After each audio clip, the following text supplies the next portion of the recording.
ഞാനിപ്പോൾ ന്യൂ തിയേറ്ററിൻ്റെ ഫ്രണ്ടിലാണുള്ളത്. ഇവിടെ നമുക്ക് ഒരു പോലീസ് ഫോഴ്സ് തന്നെ നമുക്ക് കാണാൻ കഴിയുന്നുണ്ട്.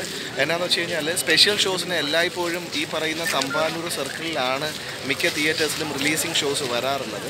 ഞാൻ സാറിനെ കണ്ട് സംസാരിച്ചായിരുന്നു. അപ്പോൾ നോർമലി പറയുന്നത് റിലീസിങ് ഷോസ്, ഫാൻസ് അസോസിയേഷൻ ഷോസിൻ്റെ തിക്കും തിരക്കും ഒഴിവാക്കാനായിട്ട് ഒരു സ്പെഷ്യൽ ഫോഴ്സ് തന്നെ ഇവിടെ ഇതിനായിട്ട് ചെയ്തിട്ടുണ്ട്.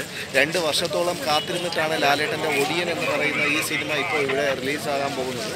അപ്പോൾ ആ ഒരു ഒടിയൻ്റെ വരവേൽപ്പിൽ വേറെ വിധ അനിഷ്ട സംഭവങ്ങളൊന്നും ഉണ്ടാവാതിരിക്കാനായിട്ടുള്ള ഒരു സ്പെഷ്യൽ ഫോഴ്സ് തന്നെ, ഒരു പോലീസിൻ്റെ ഫോഴ്സ് തന്നെ ഇവിടെ വിന്യസിച്ചിട്ടുണ്ട്.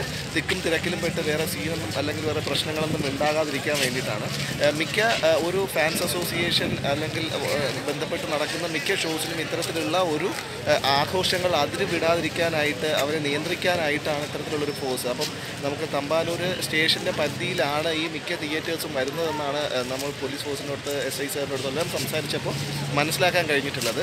ഒരു രീതിയിലുള്ള അനിഷ്ട സംഭവങ്ങളും ഉള്ളാതെ വളരെ സ്പെഷ്യലായിട്ട് ഈ ഷോ ഈ വരുന്ന എല്ലാ കാഴ്ചക്കാർക്കും വളരെ ഭംഗിയായിട്ട്, വളരെ കംഫർട്ടബിളായിട്ട് ആസ്വദിച്ച് പോകാൻ പറ്റുന്ന രീതിയിലുള്ള, ഈ ഹർത്താലായതുകൊണ്ട് ഒരു സ്പെഷ്യൽ കൺസിഡറേഷൻ അല്ലെങ്കിൽ ഒരു രീതിയിലുള്ള ഒരു മുൻകരുതലുകൾ കൂടെ എടുത്തിട്ടുണ്ട് ഈ സിനിമയ്ക്ക് യാതൊരു രീതിയിലും ഒന്നും വരാതിരിക്കാനായിട്ട്. അപ്പോൾ നമുക്ക് വീണ്ടും ഈ തിയേറ്ററിൻ്റെ ഷോയ്ക്ക് വേണ്ടിയിട്ട് എല്ലാവരും ആകാംക്ഷയോടെ കാത്തിരിക്കുകയാണ്. എനിക്ക് തോന്നുന്നു 5 മിനിറ്റും കൂടെ ഉള്ളൂ നമ്മുടെ ഷോ സ്റ്റാർട്ട് ചെയ്യാനായിട്ട്. അപ്പോൾ കേരളക്കര ഒന്നാകെ ഏകദേശം 2-2.5 വർഷത്തോളം കാത്തിരുന്ന ഒടിയൻ എന്ന സിനിമ, ഒടിയൻ മാണിക്യൻ ലാലേട്ടൻ, ഈ പറയുന്ന മൊത്തത്തിൽ നമ്മൾ എല്ലാവരും കാത്തിരുന്ന ഒരു സിനിമ തന്നെയാണ്. അത് നമ്മൾ കാണാൻ വേണ്ടി പോവുകയാണ്. Let's see.